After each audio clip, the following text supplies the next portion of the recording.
Bem, o tema da nossa mensagem, do nosso estudo dessa manhã,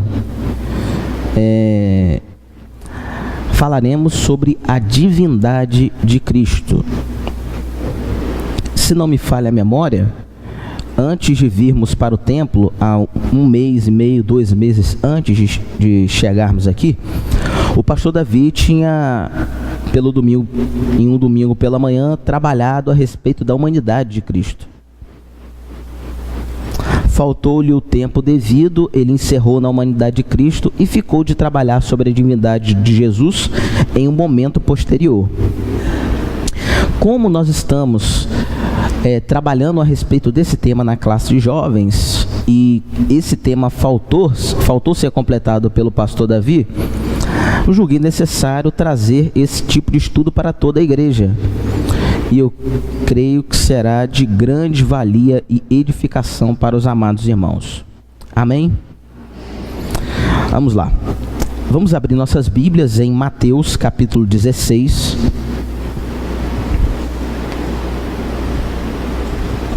Mateus capítulo 16.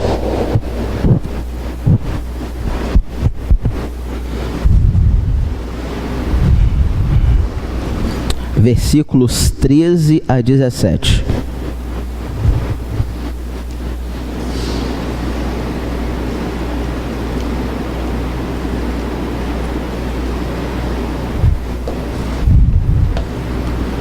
Mateus capítulo 13, Mateus 16, versos 13 a 17.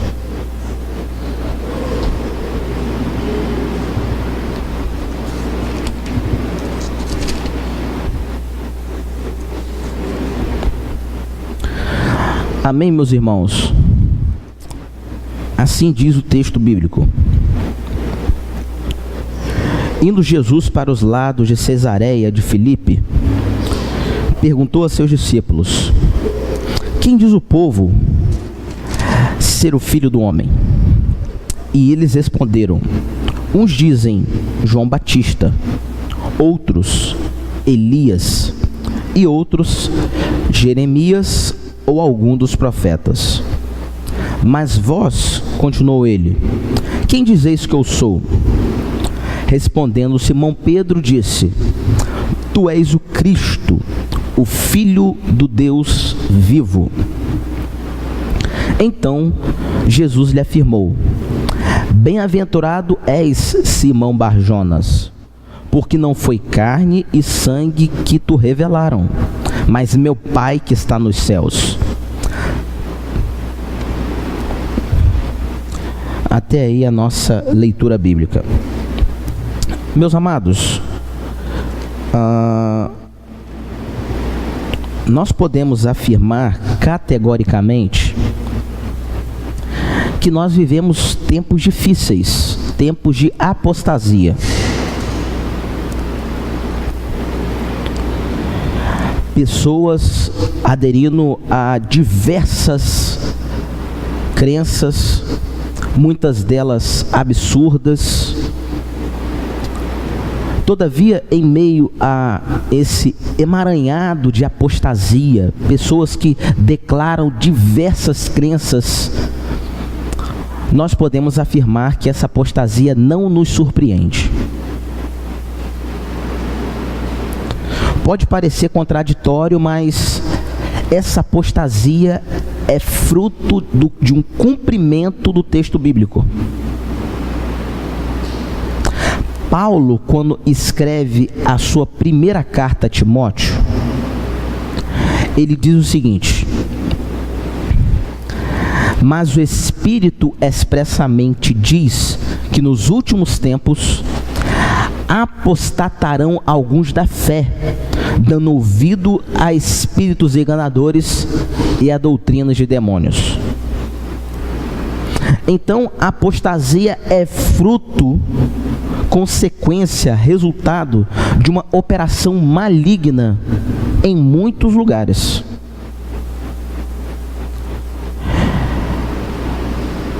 E nesse caso, nós observamos que essa apostasia o abandono da verdade da Escritura, ela se torna evidente nas seitas pseudocristãs. Denominações, organizações religiosas que apontam que são cristãs, mas se você fizer uma análise do âmago da doutrina de cristã, não sobra quase nada. De acordo com alguns estudos, a partir do ano de 1900 em diante, nós tivemos uma explosão de denominações religiosas pseudocristãs que estão arrebanhando pessoas para os seus domínios. E se vocês pararem para analisar, essas denominações afirmam serem detentoras exclusivas da verdade.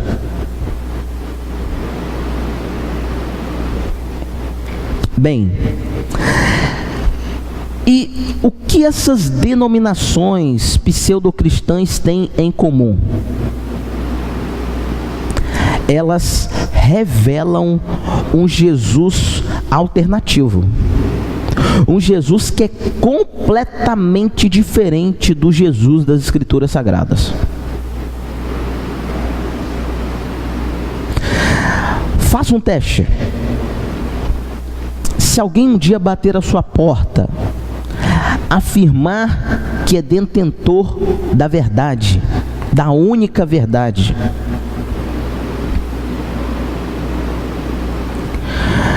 aponta para você que existe algo novo que você precisa saber e que ninguém nunca te falou.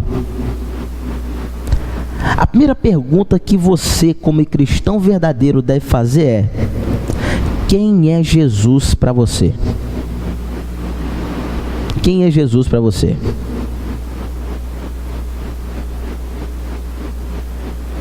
Qual é o Jesus que você crê? E você, como um cristão verdadeiro, sabedor do que diz a Escritura a respeito da pessoa de Cristo, você vai poder comparar se o Jesus dela é o Jesus alternativo ou é o Jesus das Escrituras Sagradas.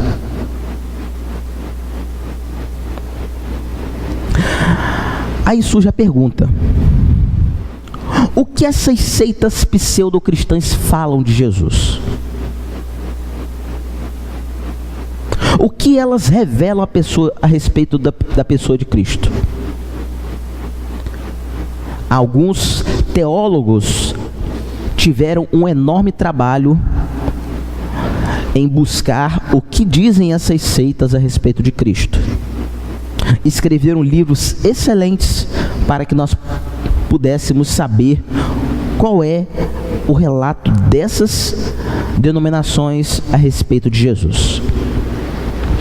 Antes de abordarmos a respeito delas, vale a pena ressaltar, para que não possamos ser mal compreendidos, de que nós estamos aqui combatendo ideias, não pessoas. As pessoas, seja de que denominações forem, ou de que seitas forem, precisam ser amadas por nós. Essas pessoas são alvo do nosso amor, da nossa misericórdia, da nossa oração. Não é a elas que combatemos, mas combatemos as ideias que elas sustentam. E o nosso combate e argumentação bíblica são contra as ideias, nunca contra as pessoas. Tudo bem? Então, vamos verificar algumas seitas pseudocristãs e o que elas falam a respeito de Jesus. Primeira delas, Testemunhas de Jeová. As Testemunhas de Jeová, elas surgiram um pouco depois da Reforma Protestante. E nós podemos afirmar que as Testemunhas de Jeová, elas possuem um arcabouço teórico muito estranho ao cristianismo ortodoxo, ao cristianismo bíblico. Só que nós buscamos extrair o que essa denominação diz a respeito de Jesus. E nós temos 5 pontos aqui muito específicos para abordarmos com vocês. Primeiro, as testemunhas de Jeová, que estão ligadas à sociedade Torre de Vigia, elas afirmam categoricamente que Jesus não é Deus, mas é um Deus com D minúsculo, inferior ao Deus Pai. Para isso, elas afirmaram também como Jesus é um Deus alternativo, um Deus inferior ao Deus Pai. Logo, Jesus não é eterno. Jesus foi criado pelo Pai.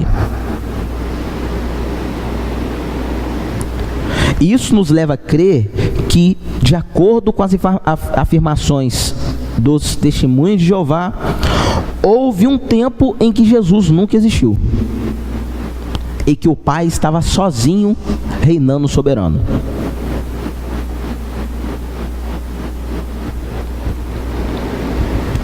Terceiro, os testemunhos de Jeová afirmam que Jesus morreu em uma estaca e não em uma cruz.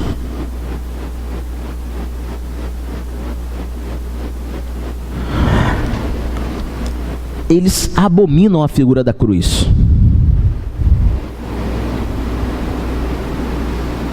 Quarto lugar, os testemunhos de Jeová afirmam que antes de Jesus vir ao mundo, Jesus era o arcanjo Miguel. Então, os relatos bíblicos que os irmãos observam no Antigo Testamento, que fala a respeito de Miguel, o arcanjo Miguel, nada mais é do que o Jesus do Novo Testamento. E por último, os testemunhos de Jeová afirmam que o Espírito Santo não é Deus, mas é uma força ativa. Um Deus que por meio do seu Espírito opera em suas criaturas. Jesus não é Deus, o Espírito Santo não é Deus. Aí vocês podem perguntar para um, para outro, para mim, para o pastor Davi, para quem quer que seja: essa heresia é nova? Não. Essa heresia surgiu por volta do ano de 250 depois de Cristo, por meio de um bispo, por meio de um presbítero da igreja de Alexandria chamada Ário. Estávamos falando sobre isso nessa manhã com os jovens. Ário, ao ler os textos bíblicos, entendeu que não era possível afirmar que Jesus era Deus, que Jesus não era eterno, que Jesus foi criado. Todavia, para o bem do cristianismo, um bispo da igreja de Alexandria chamado Atanásio, ele refutou este ensino na escritura, e o arianismo foi banido do seio do cristianismo. Só que o arianismo tem seus filhotes por aí, e um deles, dos filhos do arianismo, é esta denominação chamada os Testemunhos de Jeová, que de cristão não tem absolutamente nada. Porque só é possível haver cristianismo onde Jesus é proclamado como Deus e eterno Senhor.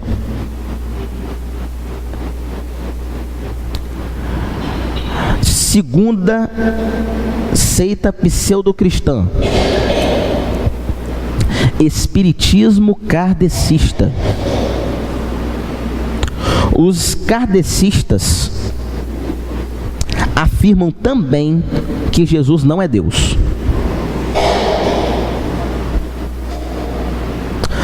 Afirmam que Jesus era um simples ser humano que nunca afirmou ser Deus.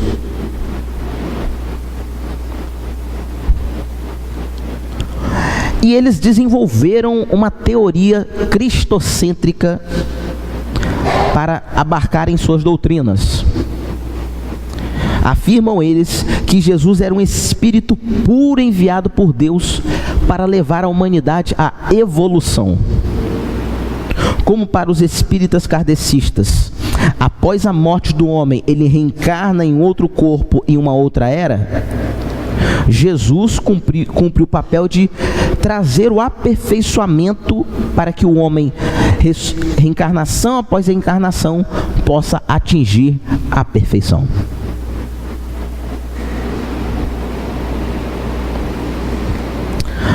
Quarto ponto afirmado pelos espíritas kardecistas.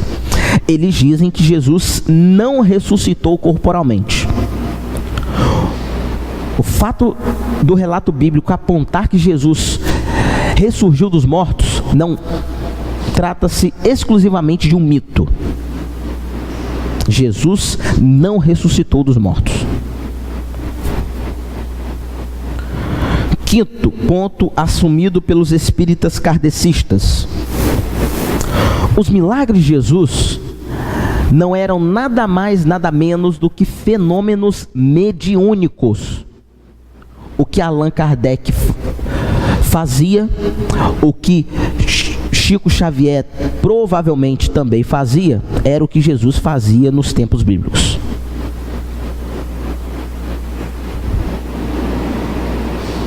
E por último, os espíritas kardecistas afirmam que a morte de Jesus não remove o pecado de ninguém. Jesus foi um exemplo de homem bom, a fim de que nós, como homens, pudéssemos evoluir moralmente até atingirmos a perfeição.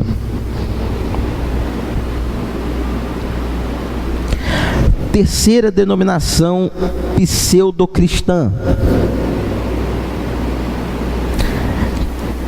O que o mormonismo fala a respeito de Jesus? Os mormons são os membros de uma igreja que se denomina a Igreja de Jesus Cristo dos Santos dos Últimos Dias. Pasmem vocês, eles afirmam uma das mais absurdas doutrinas de Cristo. Primeiro, os mormons afirmam que Jesus não foi gerado pelo Espírito Santo, mas que, não se assustem, afirmam eles que Deus Pai teve relações sexuais com Maria para gerar a Cristo.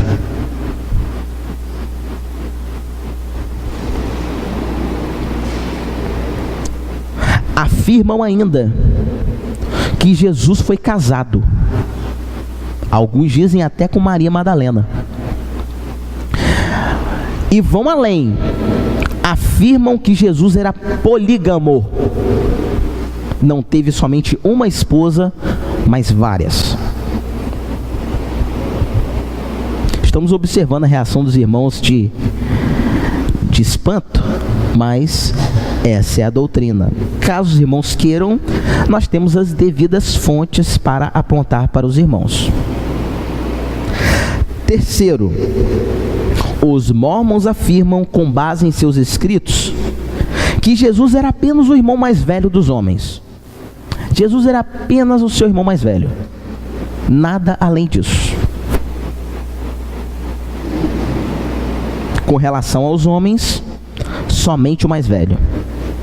Mas em um plano espiritual, Jesus é irmão de Lúcifer.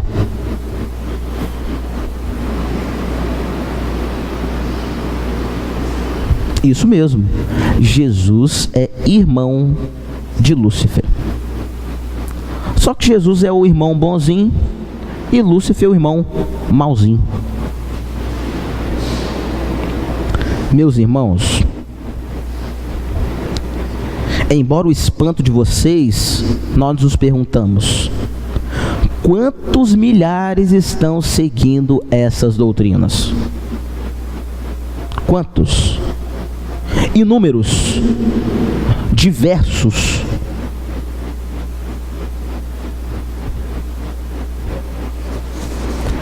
Agora vocês podem se perguntar, nós falamos de 3 denominações, seitas pseudo-cristãs: Testemunhas de Jeová, Espiritismo kardecistas e os Mormons. Afinal, o que todos esses grupos têm em comum, além das inúmeras aberrações que eles possuem? E a negação deles é a seguinte: eles negam veementemente a divindade de Cristo. Não tem conversa, Jesus não é Deus e ponto final. É o que eles afirmam. E muitos deles afirmam seguir as Escrituras Sagradas. Agora a pergunta: mas afinal, o que será que os autores bíblicos dizem de Jesus Cristo? Será que essas doutrinas que aos nossos ouvidos são estranhas encontram apoio na Escritura? Nós podemos dizer categoricamente que não, porque os autores bíblicos dizem com todas as letras que Jesus é Deus.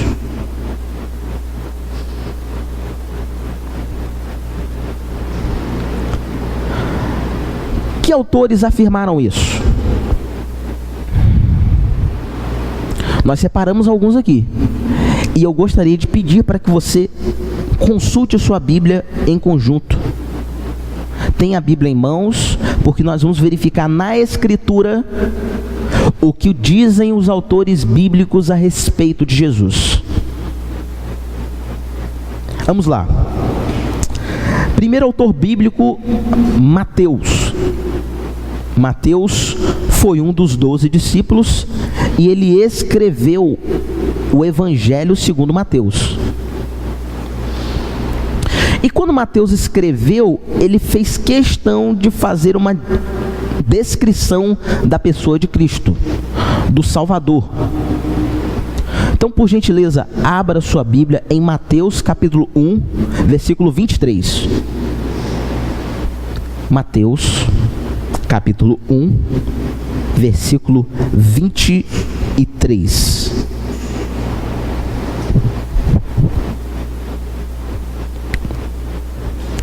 Diz o texto bíblico: eis que a virgem conceberá e dará à luz um filho, e chamá-lo-ão pelo nome de Emanuel, que traduzido é Deus conosco. Mateus aponta que o nascimento daquela criança é o cumprimento de uma profecia do Antigo Testamento. E essa profecia aponta de que o Messias seria Deus conosco, o Deus em carne. Para Mateus, estava claro que Jesus era Deus e Deus conosco.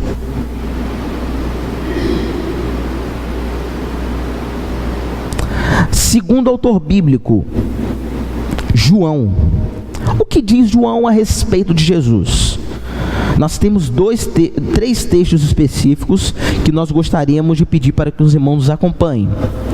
Vamos abrir as Bíblias em João capítulo 1, versículo 1. João capítulo 1, versículo 1.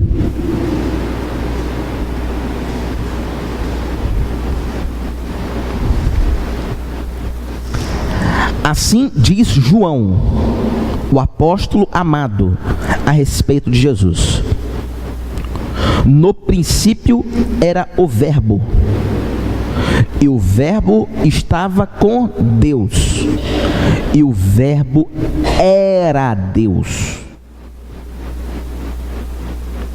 João não tem dúvida em afirmar a existência eterna de Jesus. No princípio era o Verbo estava com Deus e o Verbo era Deus. As Testemunhas de Jeová, na sua tradução do Novo Mundo,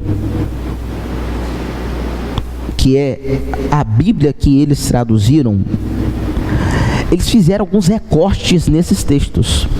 E um dos textos que mais sofrem dessas aberrações é João capítulo 1, versículo 1.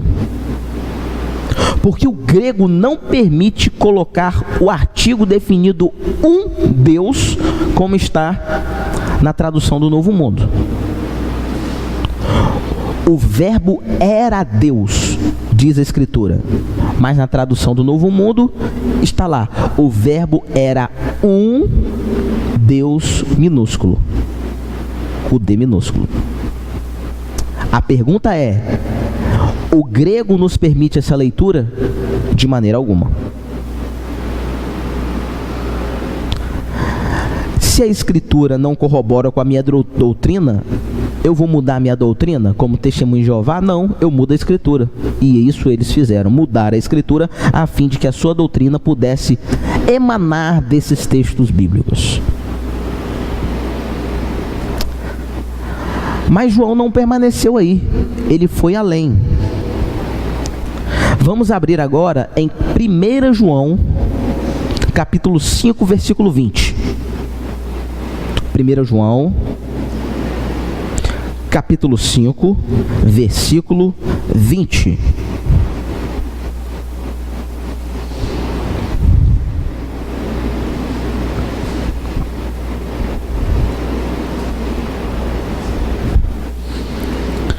Assim diz o texto bíblico: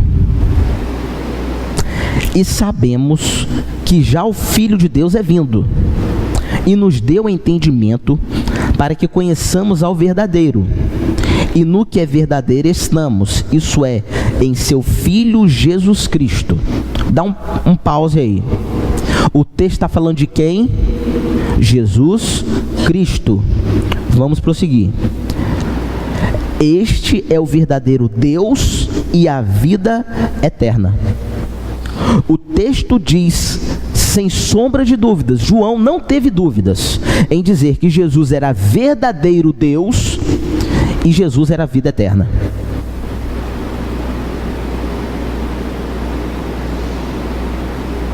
Bem, se Mateus falou que Jesus é Deus, João falou também que Jesus é Deus, o que será que o apóstolo Pedro falou por aí? Nós temos escritos do apóstolo. O que podemos verificar a respeito da pessoa de Cristo em seus escritos? Vamos lá. 2 Pedro, capítulo 1, versículos 1 e 2. 2 Pedro, capítulo 1, versículos 1 e 2.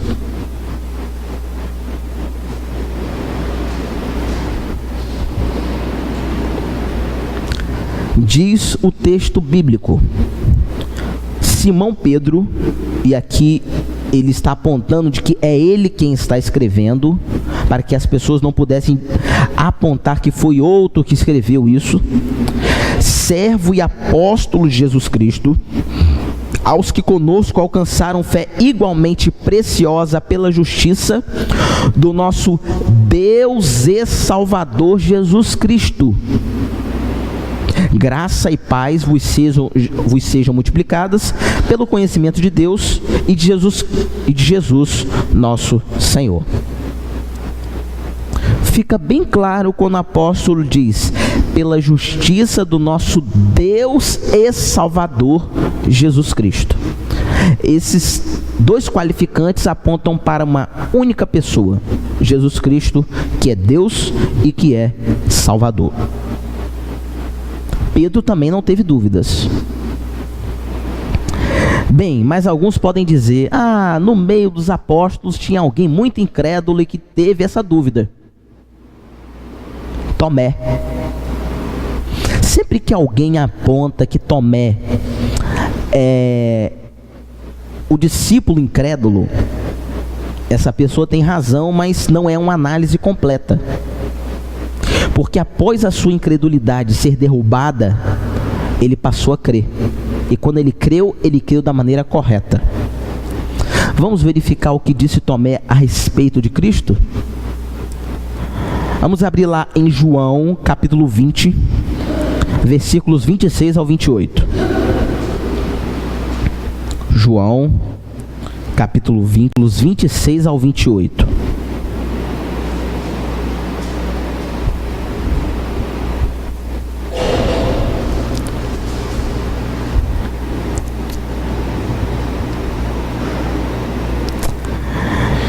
Diz o texto bíblico: e 8 dias depois, estavam outra vez os seus discípulos dentro, e com eles Tomé. Chegou Jesus, estando as portas fechadas, apresentou-se no meio e disse: paz seja convosco. Depois disse a Tomé: ponha aqui o teu dedo e vê as minhas mãos. Chega a tua mão e põe-na no meu lado, e não sejas incrédulo, mas crente. Observe agora a afirmação de Tomé. E Tomé respondeu e disse: Senhor meu e Deus meu.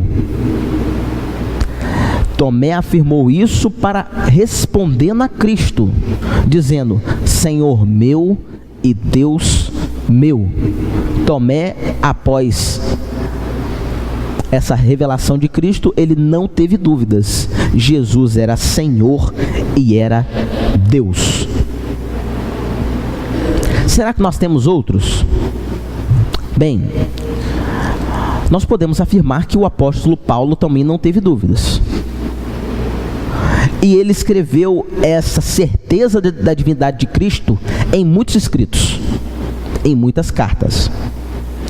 A primeira delas nós veremos na carta aos Romanos, capítulo 9, versículo 5. Romanos, capítulo 9, versículo 5.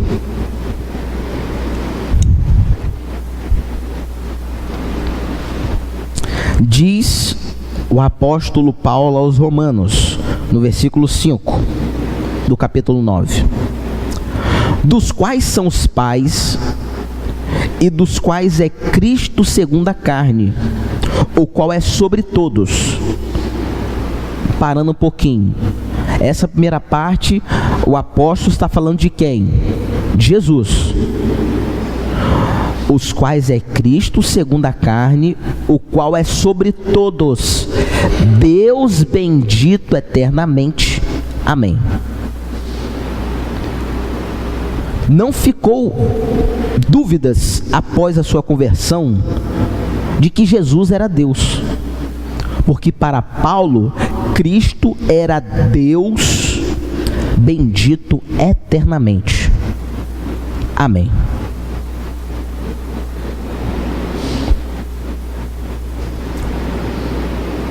Vamos adiante?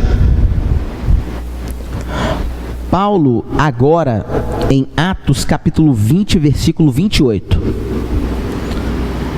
Se os irmãos estiverem aí com a mão doendo, me perdoe, mas faz necessário consultarmos os textos para verificarmos o que esses autores falaram a respeito de Cristo e eliminarmos o erro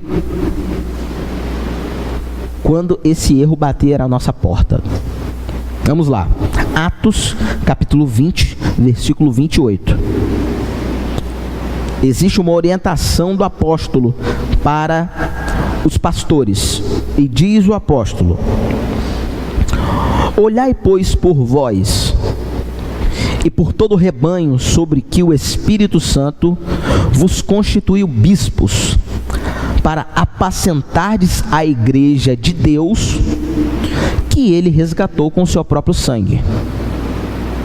Agora uma pergunta: Deus Pai derramou o seu sangue ou foi Jesus quem derramou o sangue? Foi Jesus. E diz ele que quem derramou o seu sangue é Deus, que possui a sua igreja. Ficou bem claro aqui para o apóstolo Paulo, de que Jesus é Deus que derramou seu sangue para salvar a sua igreja.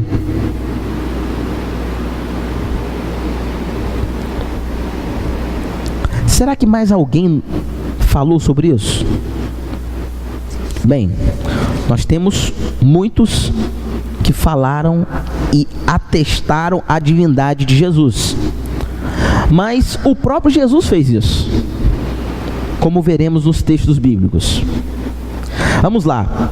Abram em João capítulo 5, versículo 17 e 18. João capítulo 5, versículo 17 e 18.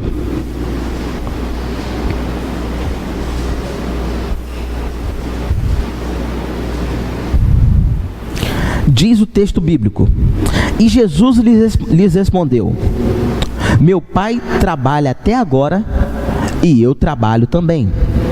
Por isso, pois, os judeus ainda mais procuravam matá-lo, porque não só quebrantava o sábado, mas também dizia que Deus era seu próprio Pai, fazendo-se igual a Deus. Observe os irmãos que, quando muitos afirmam por aí dizendo que os discípulos viam em Jesus como Deus, mas o próprio Jesus não afirmava ser Deus, faz-se necessário pegar esse texto e tirar da Escritura, porque os próprios fariseus entenderam que Jesus fez-se igual a Deus. Não repousam dúvidas sobre isso.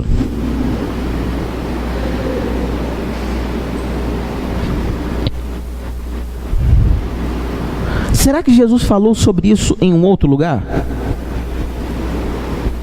Vamos lá, no próprio texto de João, vamos agora avançar para o capítulo 10. João capítulo 10, versículos 30 a 33.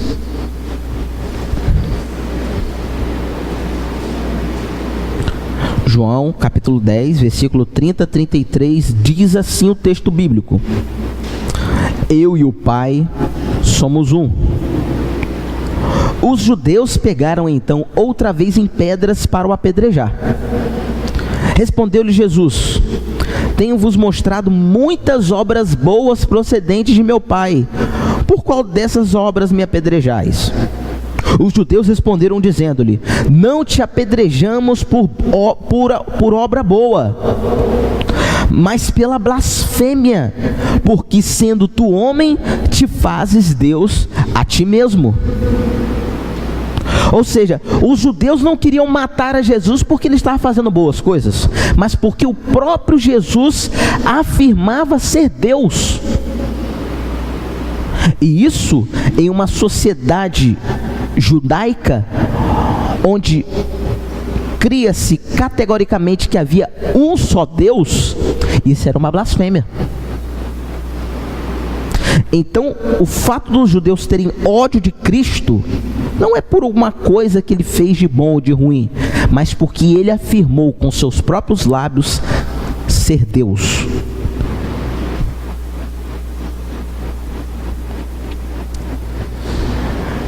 Meus irmãos, muitos textos bíblicos, abundam textos bíblicos que nos apontam a divindade de Cristo. Não nos faltam textos. Todavia, nós temos, além dessas evidências diretas de divindade, nós temos evidências indiretas da divindade do Salvador. E sobre essas evidências indiretas, nós citaremos duas que nos chamam a atenção. Primeira evidência indireta da divindade de Jesus: Jesus aceitou a adoração. Para que vocês possam ter ideia, Paulo, quando estava pregando o evangelho em Listra, depois de um determinado momento, algumas pessoas quiseram prostrar-se diante de Paulo e de um outro discípulo, a fim de oferecer adoração. Paulo aceitou a adoração daqueles que estavam em Listra? Não. Paulo rejeitou a adoração. Pedro também rejeitou ser adorado. Porque muitas vezes, quando os milagres acontecem, a reação humana e natural das pessoas é se prostrar em adoração diante daquele que operou aquele milagre.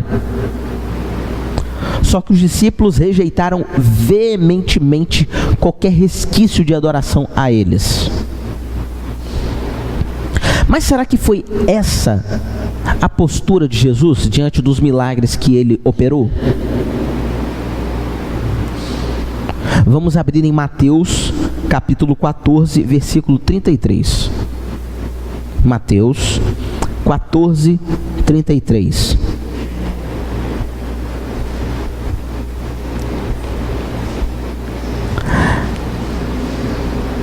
Diz assim a Escritura Sagrada: Então aproximavam-se os que estavam no barco e o adoraram, dizendo: És verdadeiramente o Filho de Deus. Jesus não deixou de receber a adoração daqueles discípulos. E para os judeus daquela época, somente pode aceitar a adoração quem é Deus. Somente Deus era digno de adoração.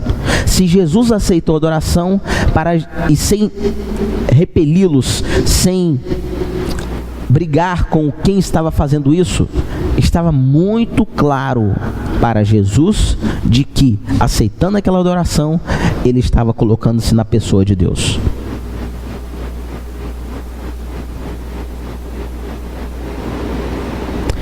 Em um outro momento, aí os irmãos não precisam abrir, eu lerei para os irmãos. Em Mateus 28, 9, diz assim: E indo elas dar as boas novas a seus discípulos, eis que Jesus lhes sai ao encontro, dizendo: Eu vos saúdo. E elas, chegando, abraçando os seus pés, o adoraram.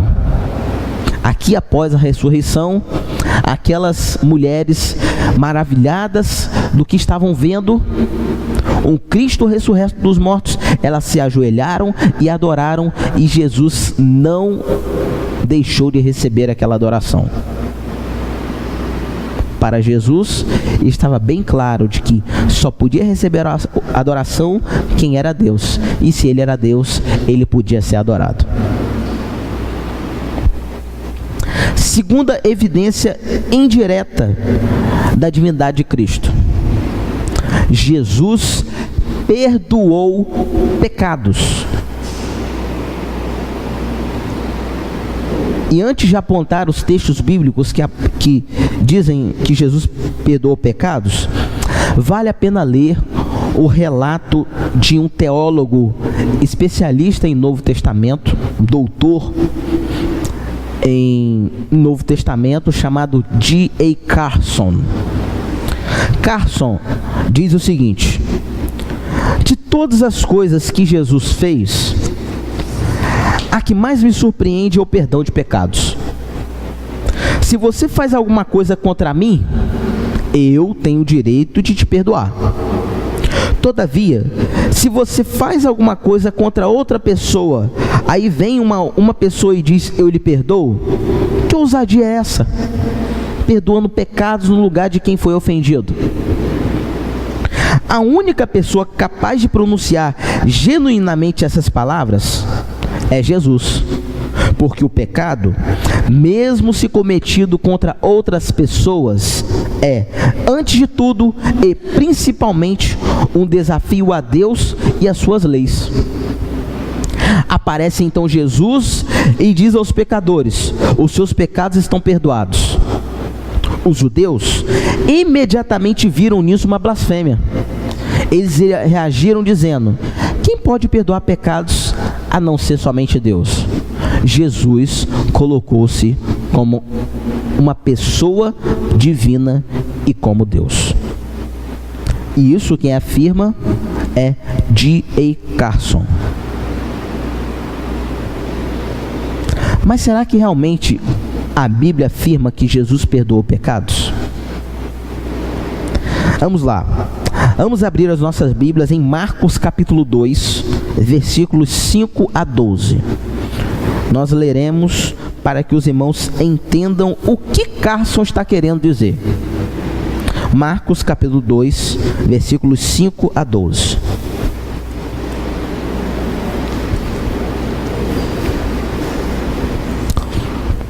Diz o texto bíblico: E Jesus, vendo a fé deles, disse ao paralítico: Filho, perdoados estão os teus pecados.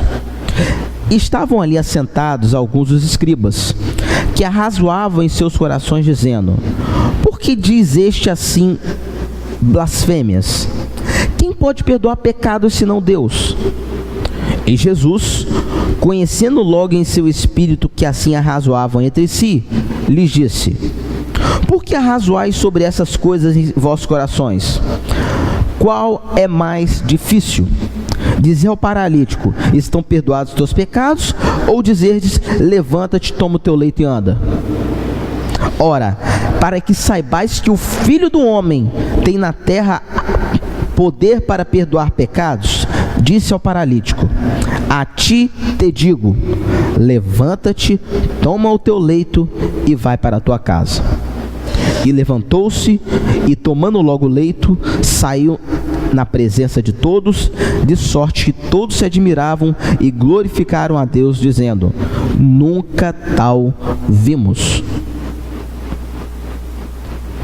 Meus irmãos, Marcos, fazendo esse relato, quer deixar bem claro para os seus leitores de que o fato de Jesus perdoar pecados ser afrontado pelos fariseus e saduceus e pelos escribas, e apontar de que ele tinha poder para perdoar pecados, o próprio Jesus estava colocando-se na pessoa de Deus.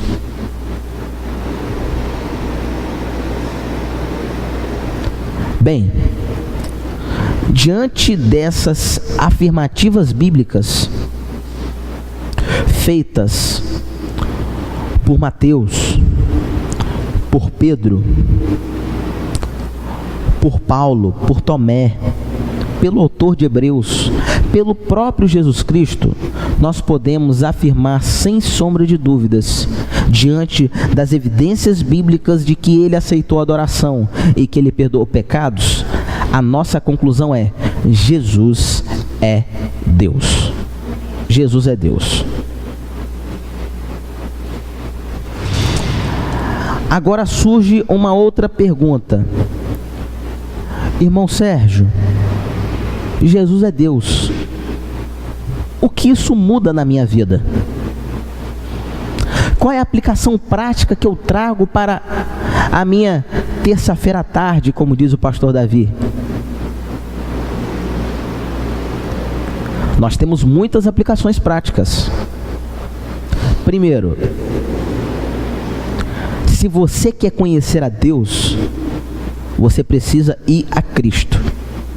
E nas suas orações, saiba de que em nome de Jesus, os teus pecados foram perdoados.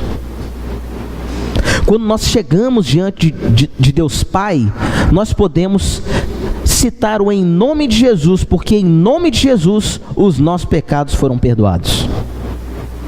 Nós não precisamos ficar carregando os nossos pecados como uma rocha sobre nós. Nós sabemos que nós temos um advogado à destra de Deus Pai que intercede por nós.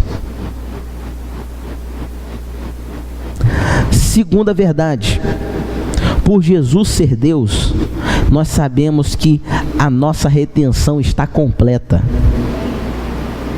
Não precisamos fazer mais nada. Não precisamos pagar penitências. Não precisamos fazer isto ou aquilo a fim de tentar comprar a salvação de Deus, porque Jesus, quando morreu na cruz, disse: está consumado. Tudo está consumado. Foi Deus quem falou isso, e se Deus falou que está consumado, eu posso descansar, porque eu sei que o meu Redentor vive, e um dia eu irei morar para sempre com Ele. Terceira verdade: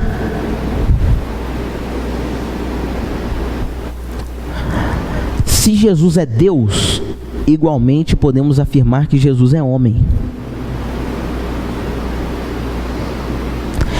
E por Jesus ser Deus e ser homem, quando você estiver orando, quando você estiver colocando a sua vida, o seu coração diante de Deus, você pode ter certeza de uma coisa, como diz o autor de Hebreus: existe um sumo sacerdote que pode se compadecer das suas fraquezas. Muitas vezes, quando vamos orar, nós nos sentimos fracos, impotentes, pecadores, vazios, tantas outras coisas. Mas você pode ter certeza de que se Jesus é Deus e Ele está dentro de Deus Pai, Ele está intercedendo por você. Porque Ele sabe o que é fraqueza, Ele sabe o que é padecer fome, cansaço. Todavia, Ele é onipotente, poderoso para se compadecer das suas fraquezas e das suas necessidades. Em quarto e último lugar, por Jesus ser Deus e inteiramente, completamente Deus, nós devemos adorá-lo de todo o nosso coração, obedecê-lo com todo o fervor. Tudo isso é apropriado, é devido e necessário porque Jesus é Deus. Meus irmãos, como falamos no início da mensagem e desse breve estudo, nós temos muitos, mas muitos grupos por aí, falando aberrações, tolices, loucuras a respeito de Jesus. Mas a igreja de Cristo, os verdadeiros cristãos, não ficam especulando sobre uma coisa e outra. Os verdadeiros cristãos creem no que diz a Escritura Sagrada. E a Escritura Sagrada diz que Jesus é Deus. Ele merece o meu louvor, Ele merece a minha adoração. E vou além. Ele não só merece, como a nossa adoração é imperfeita para um Jesus tão santo e tão perfeito.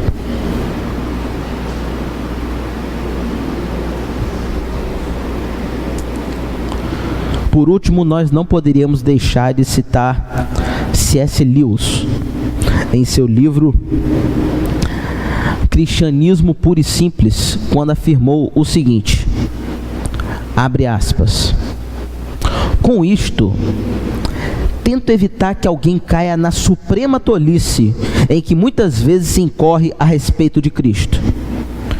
Algumas pessoas dizem, sim, estou disposto a aceitar que Jesus foi um grande mestre de moral, mas não aceitam sua pretensão de ser Deus.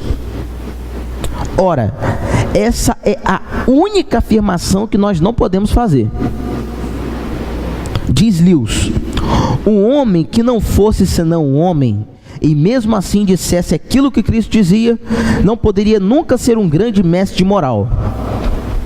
Ou ele seria um lunático, em pé de igualdade com alguém que afirmasse ser um ovo cozido, ou então teria de ser o próprio demônio vindo das profundezas do inferno. Cada um de nós tem que fazer a sua escolha. Ou esse homem era e é o Filho de Deus, ou então era um louco ou coisa pior. Você pode incluí-lo em um hospício por achá-lo maluco, cuspir nele e matá-lo por considerá-lo um demônio. Ou então, cair a seus pés e chamar-lhe Senhor e Deus. Só não pode vir com tolices condescendentes como essa, de que ele é um dos grandes mestres de moral da humanidade. Por quê? Porque ele não deixou essa porta aberta. Ele nunca pretendeu fazer isso. Fecha aspas. Meus irmãos, nós precisamos estar atentos sempre diante de ideias que tentam minimizar a pessoa de Cristo como plenamente divino. Ário tentou isso, e foi refutado pela igreja. Apolinário tentou isso, foi refutado pela igreja. Os testemunhas de Jeová, os espíritas kardecistas e os mormons fazem isso a todo instante. Mas contra eles repousa a rocha e a verdade da Escritura. E é sobre ela que nós calcamos os nossos pés e dizemos, como os reformadores, sola a Escritura, somente a Escritura é capaz de apontar para mim as verdades na qual eu devo crer. Não devemos crer por aí em loucuras, tolices, como disse C.S. Lewis, mas uma coisa nós podemos afirmar: as Escrituras afirmam que Jesus é Deus. E não somente uma parte em outra, em diversos textos. De forma que Mateus falou sobre isso, Lucas, Marcos, Tomé, Paulo, Pedro, o autor de Hebreus e o próprio Jesus Cristo. Não devemos temer. Somos filhos do Deus vivo, que enviou a Cristo, o seu próprio Filho, para morrer em favor do seu povo. E a esse Jesus nós devemos adorá-lo, magnificá-lo, render louvores ao seu nome, porque só Ele é Altíssimo. A Ele a honra, a glória e o louvor pelos séculos dos séculos. Amém. Que Deus os abençoe e que possamos aprender mais da Escritura e que não repousem dúvidas sobre a nossa fé de que Jesus é verdadeiramente Deus. Que o Senhor nos abençoe.